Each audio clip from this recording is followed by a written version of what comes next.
It's time for another episode of Gospel Preaching Live, brought to you by the Kearney Church of Christ, which meets at 406 North Clark in Kearney, Missouri.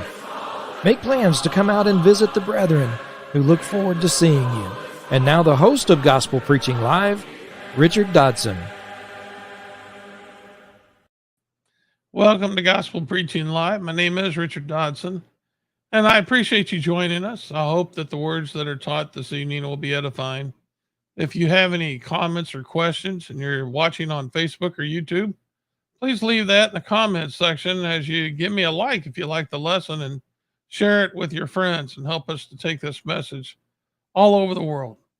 If you are watching or listening through some other means, you can contact me at 816-686-9517. That's 816-686-9517. Call or text. And keep in mind, I do live in the Central Time Zone.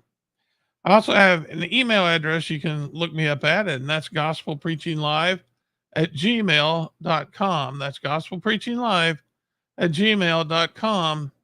Look forward to hearing from you. I can't make any promises that I can answer all questions or be able to give you a response that you may be looking for, but I will do my best. That I promise to do. Okay, this evening's lesson, as we go ahead and drop down into that, we're going to talk about a Christian at college. And why are we going to talk about that? That seems like we would be having a limited audience, and not necessarily true. Just about everyone knows someone who's going to college or is headed toward college. I've had one daughter who's already went through college and graduated, and I got a son who is going to be a senior in high school next year. And so we've already started talking about what he's going to do after high school, whether that involves college or whatever they may be. But I believe he's thinking about college. So that brings up, some things we need to think about. And it may be for those who are going to college, those Christians who do attend, or who are planning on attending. This lesson, I think, will have some insight for you, and it at least will spark maybe some other questions that you need to pursue before you go ahead and make a decision as you journey down life's path. Needless to say, we can all be able to use this to help those at church who go to church with us. We can help those who are faced with this decision. And perhaps we have grandchildren, nieces, nephews, our own children, that will be able to use this material. And hopefully we'll be able to use this for the benefit of God.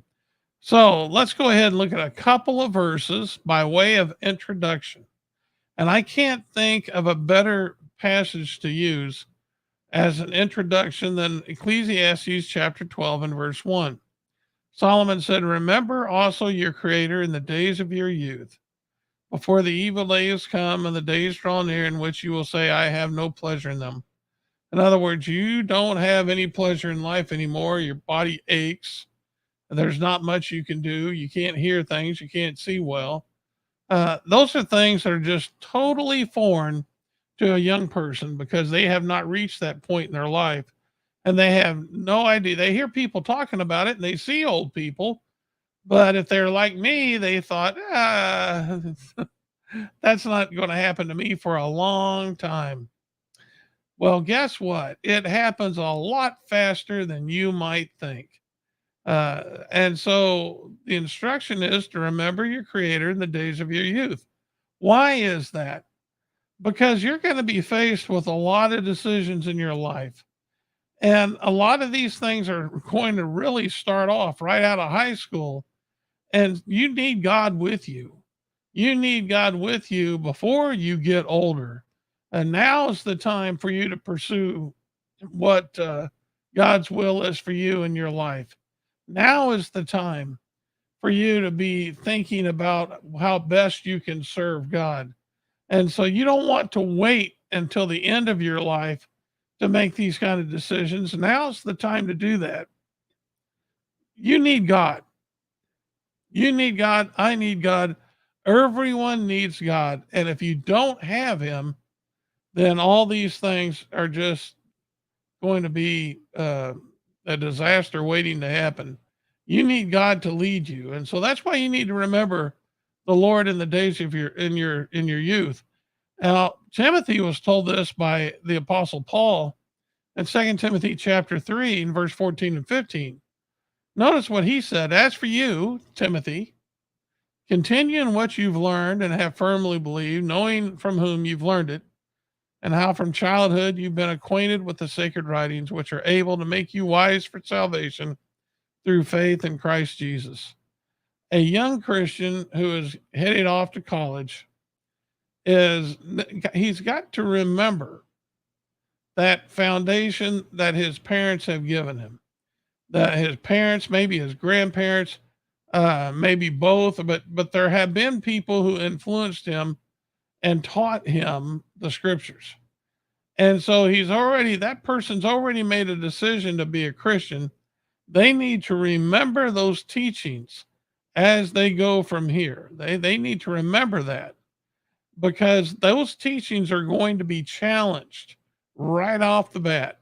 The devil's just waiting for the young person to get outside their parental oversight, and that's when he's going to challenge that young person.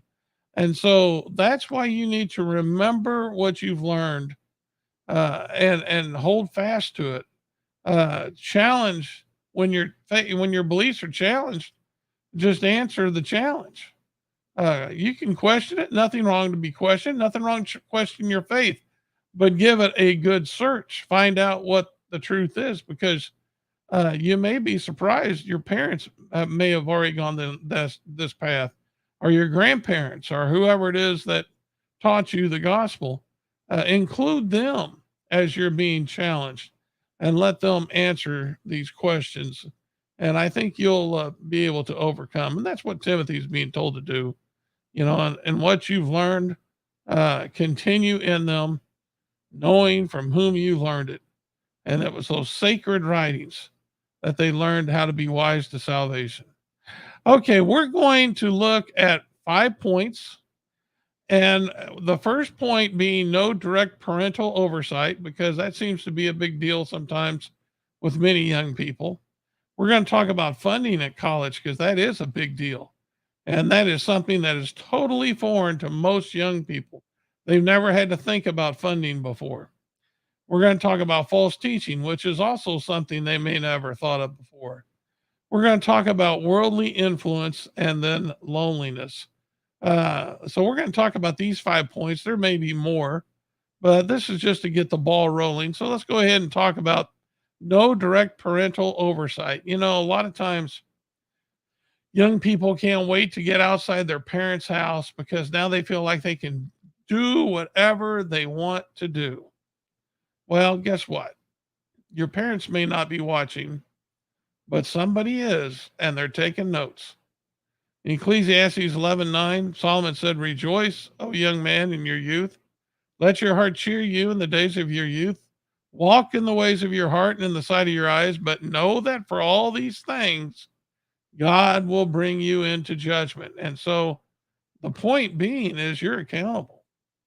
And for the most part, your parents have been watching out for that. But, when you turn 18, now you're even accountable to the government. So you are on your own. You're making your decisions. You are fully accountable. And so you better be careful with the decisions you make. You better be careful with the activities you engage in, because God's watching, and he's going to bring all these things up again on the day of judgment. Now, in Ezekiel 18 and verse 20, this is a very good passage that young people need to understand. Ezekiel says, "The soul who sins shall die. The son shall not suffer for the iniquity of the father, nor the father for the iniquity of the son. The righteousness of the righteous shall be upon himself, and the wickedness of the wicked shall be upon himself." So what he's saying is you're accountable. You are going to account for your actions, and mom and dad are not going to give an account for you, not anymore. You are accountable. You're going to answer for your sins as your father is going to answer for his sins. You don't have to give an account for that. but you are accountable. And that needs to really sink in because that means it's on you. And that is a big burden to bear. And that's something you've not faced before. That's something that can be very foreign when you're out there on your own, having to make spot decisions. Now, Jesus said in Matthew chapter 12, verse 35 through 37, the good person out of his good treasure brings forth good, and the evil person out of his evil treasure brings forth evil. He says, I tell you, on the day of judgment, people will give an account for every careless word they speak.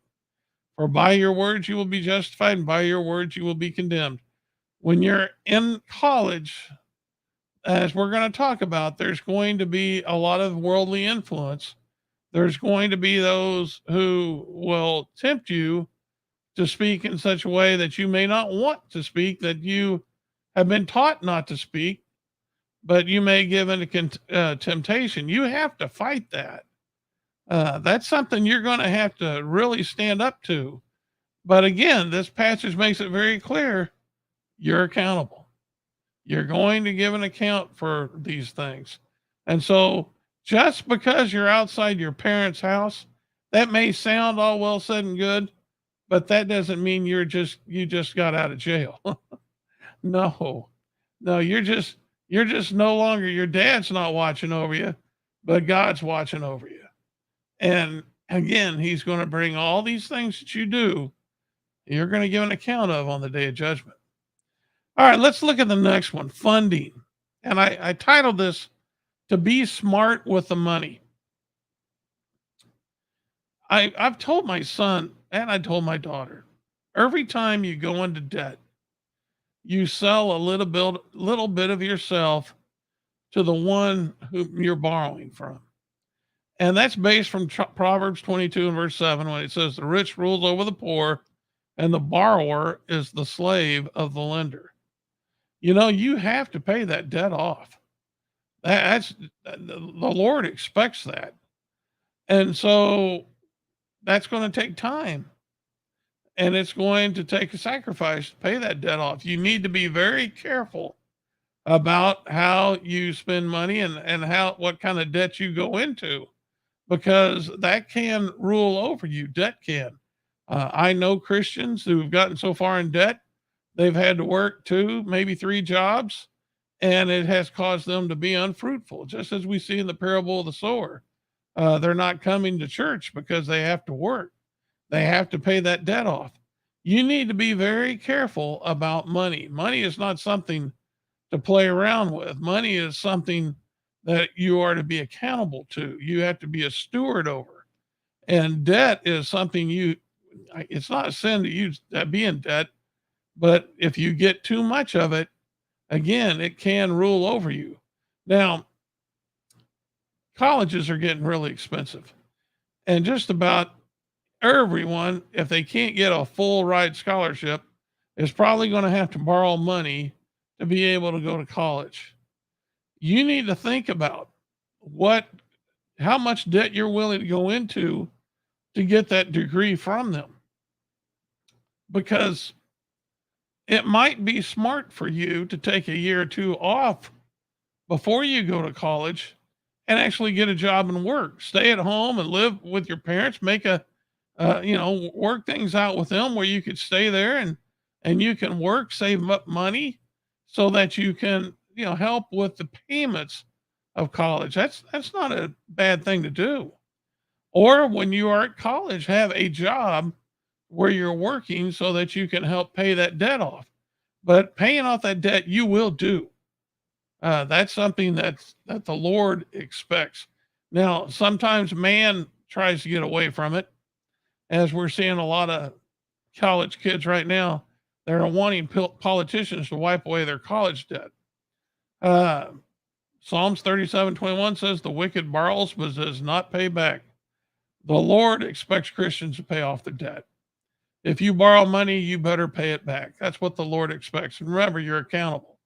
So before you sign that dotted line to borrow money so that you can go to college, you need to think about how are you going to pay that debt back. Being smart with the money is something you need to go over with your mom and dad.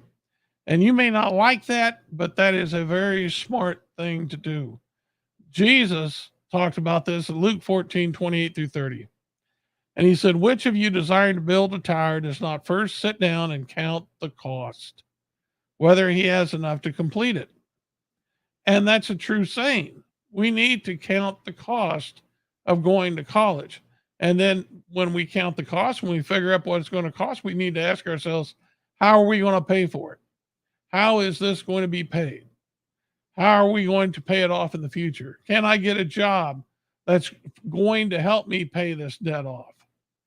You know, there's a price to be paid other than just being in debt. You need to think about the time you're going to give up out of your 24 hours of a day. You're going to have to give up a certain amount of time in order to work to pay that debt off. You need to consider that when you're counting the cost, because after college is over, you're going to be faced with other things. You got to live somewhere. You have to eat something. You got to have a car, and there's cost with that.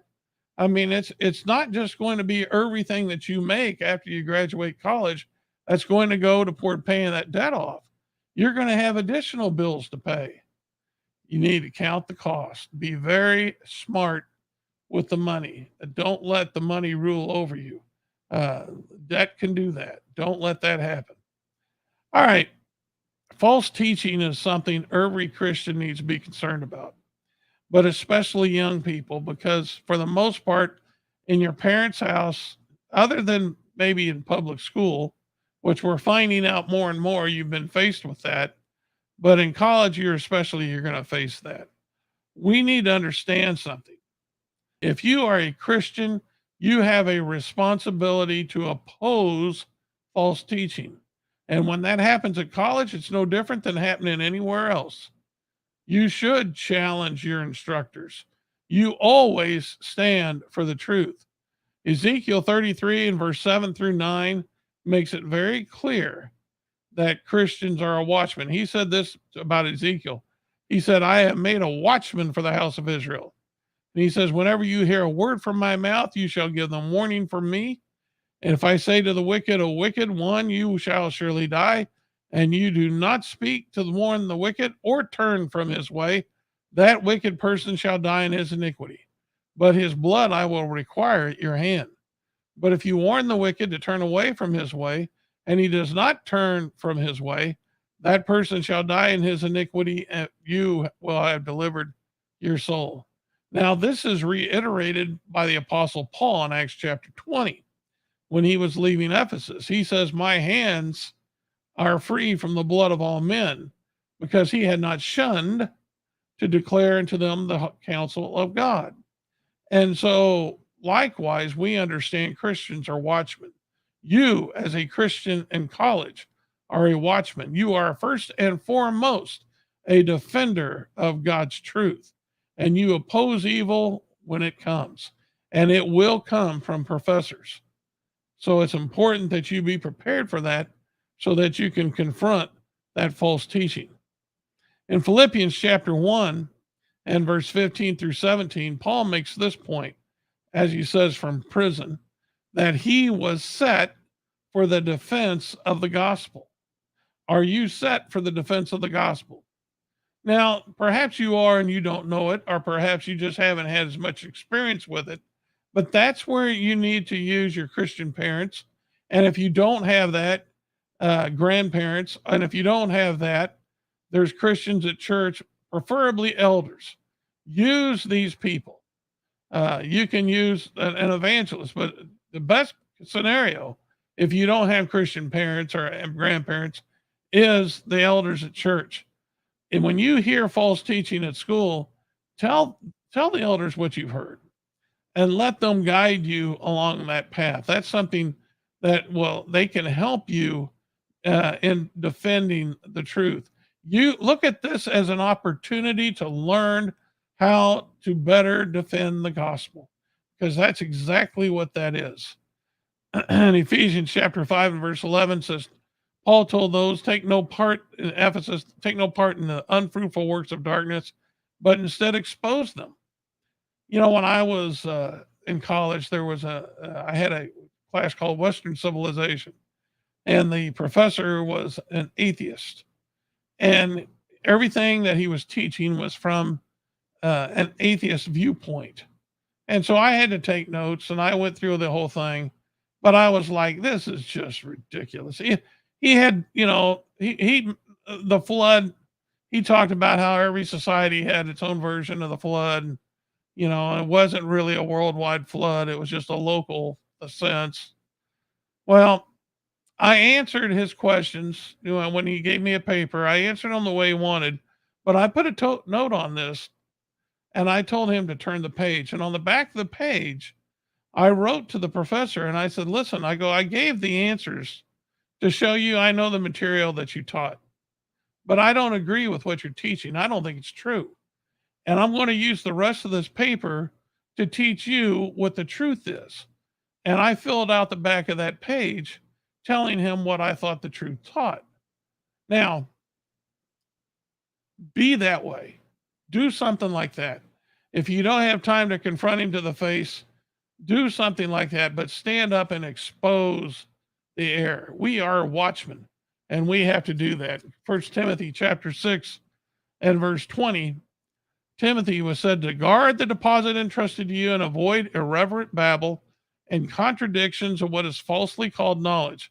For by professing it, some have swerved from the faith. Grace be with you. And I think, excuse me, some people call that falsely called science. I think some versions use it, maybe the King James. It's not really truth. It's not truth. And you need to reject that, expose it and reject it. And sadly, that's just the devil's attempt to try to confuse the youth. And of course, he's making inroads with this. But make sure you include your parents. If you have Christian parents, include them whenever you're taught something false, and they can help you with that. If not, go to the elders and they'll help you. Okay, let's talk about worldly influence. In Ecclesiastes 7 and verse 1, we read that a good name is better than a precious ointment. I knew a preacher one time whose boys, whenever he went out when they went out in the evening, he'd say, "Remember your name," and that always stuck with me because a good name is very valuable. A good name opens doors, and he's talking about having a good reputation.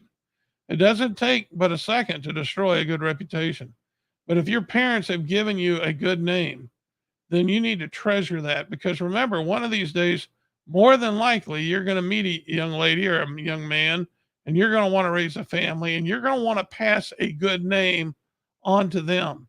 You need to start worrying about that right away at college. You need to worry about that. Be an example. Don't be influenced, but be the influencer. In 1 Timothy 4 and verse 12, Paul tells the young Timothy that. He says, set the believers an example in speech and conduct and love and faith and purity. And that's what you need to be focused on in college. Being that type of influence to those who are living in a lost and dying world. You need to have an influence on them and not the other way around. Now, you need to be also very careful about how much bad company you have around you. And I preached a lesson on influence not long back. You might look it up and see if you can't find it. You can send me a note and I'll send you a link to it if you need to. But, 1 Corinthians 15:33, a passage you're familiar with, bad company ruins good morals. We have to be very careful that we don't allow those whom we associate with to ruin good behavior. And that can happen. A little leaven leavens the whole lump. So we have to be very careful about that type of thing happening in our life. And we have to manage our influence. And again, I would suggest you watch that sermon that I preached on influence if you need to be informed on that a little bit more. Now I want to talk to you about our last point, and that's loneliness. In high school, pretty much your social agenda is set. You go to school, everybody's there, and you got friends. You go to church with your parents, you got friends there. the social thing, it just happens for you. But when you're on your own, it's not that way. When you go out on your own, you have to, for the most part, choose your own friends, and you're going to have to set your own social agenda. And when you're trying to be careful about whom you associate with, that can create someone to be lonely. And loneliness is a problem many times for Christian young people. In Psalm 25:16, David had that problem. He said, "For I am lonely and afflicted." Yes, loneliness can be a bad thing, but you have to remember God is always with you. He first said that to the disciples in the Great Commission when he said, "I am with you always to the end of the age." And if it was with them, he's going to be with you too because you are converted to the same cause as them. You want to make sure the gospel is taught. He says in Hebrews chapter 13 and verse 5, keep your life free from the love of money. Be content with what you have, for he has said, I will never leave you nor forsake you. Loneliness can be a problem. So you're going to have to get used to getting out and meeting other people.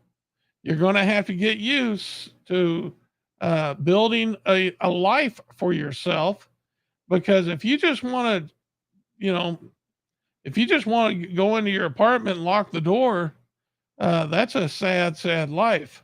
Uh, don't allow yourself to get lonely. Be smart about whom you associate with, but you have to get out there and meet people in order to be able to enjoy their company. And they're out there. There's a lot of people that need you more than you think. Hey, going to an assisted living center and just spending time with some of these people can help you. But make the most out of your time. And I'm just using that as an example. They are extremely local. I've been many times at assisted living centers, and the elderly extremely lonely. Um, there's many things you can do to overcome loneliness. Think about that and remember that God is always with you. Okay, those are our 5 points for this evening. I hope we've said something that's going to benefit you. Remember these 5 points and talk about these with your parents. Talk about these with influential spiritual people in your life, and see if you can't build upon these. I only have 30 minutes to be able to talk about these things, but these things need to be talked about longer. And so feel free to take these 5 points and go, for instance, to the elders at your church and say, hey, can we talk about this? I want to get your insight into this. I'm sure they'd be more than willing to sit down and share these thoughts with you and to help you on that path. Okay, I'll leave you with Philippians chapter 4, verse 11 through 13, a very encouraging passage. When Paul said, and I won't read the whole thing, I'll leave it up there for you, but the emphasis is that I can do all things through him who strengthens me. And as we're talking about going to college and learning, all through this, he talks about his journey in life. He says, not that I'm speaking in need of want, for I have learned.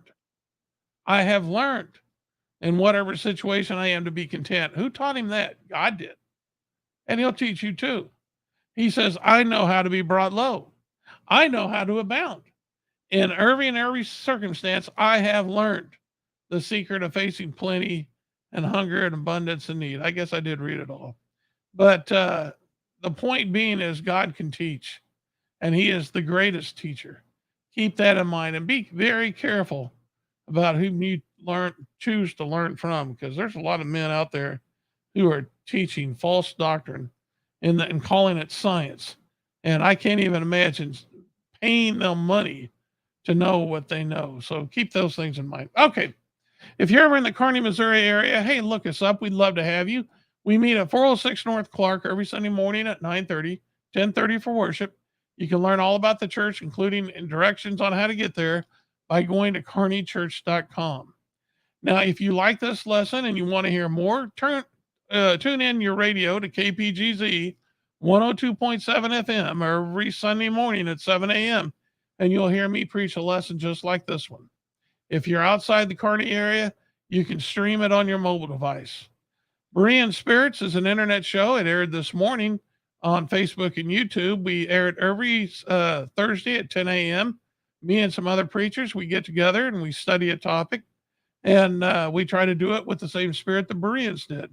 And we'd like for you to join us. If you have access to the internet, you can go to carneychurch.com and press on the Facebook and YouTube link and the Berean Spirits link, and it'll take you right to it. And if you can't watch it live, you can always watch a past episode. We keep them up there. So there's a lot of episodes there that you can watch.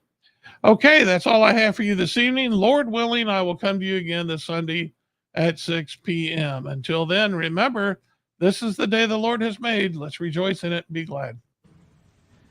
This has been Gospel Preaching Live.